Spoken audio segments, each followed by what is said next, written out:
നാട്ടിൽ നിന്നെടുക്കുന്ന eye test ആയിരിക്കും ഇനി മുതൽ ഖത്തറിലെ ഡ്രൈവിംഗ് ലൈസൻസിന് വേണ്ടി പരിഗണിക്കപ്പെടുക. Hi dear friends, welcome back. പുതിയൊരു അപ്ഡേറ്റ്സ് വന്നിട്ടുണ്ട്.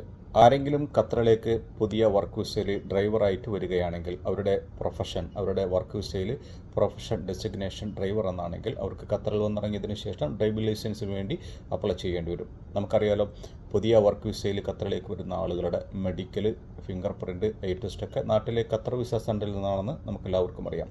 അങ്ങനെ ഡ്രൈവർ ജോലിയിലേക്ക് വരുന്ന ആളുകൾ അവർക്ക് ഖത്തറിൽ വന്നിറങ്ങിയതിന് ശേഷം ഖത്തർ ഡ്രൈവിംഗ് ലൈസൻസിന് വേണ്ടി അപ്ലൈ ചെയ്യുമ്പോൾ നാട്ടിൽ നിന്ന് എടുത്തിട്ടുള്ള ഐ ടെസ്റ്റ് ആയിരിക്കും പരിഗണിക്കപ്പെടുക. അങ്ങനെ നാട്ടിൽ നിന്ന് എടുക്കുന്ന ഐ ടെസ്റ്റ് ഖത്തറിലെ general director of traffic department ഡാറ്റാബേസിലേക്ക് ലിങ്ക് ചെയ്യപ്പെടും. അങ്ങനെ ലിങ്ക് ചെയ്യപ്പെടുമ്പോൾ അവർ ഖത്തറിൽ വന്നിറങ്ങിയതിന് ശേഷം മറ്റൊരു ഐ ടെസ്റ്റ് എടുക്കാൻ സാധിക്കില്ല, മറ്റൊരു ഐ ടെസ്റ്റ് എടുക്കേണ്ടി വരികയുമില്ല. ഓക്കെ, ഇതാണ് പുതിയ അപ്ഡേറ്റ്. അപ്പോൾ നാട്ടിൽ നിന്ന് എടുക്കുന്ന ഖത്തർ വിസ സെൻ്ററിൽ നിന്ന് എടുക്കുന്ന ഐ ടെസ്റ്റ് ആയിരിക്കും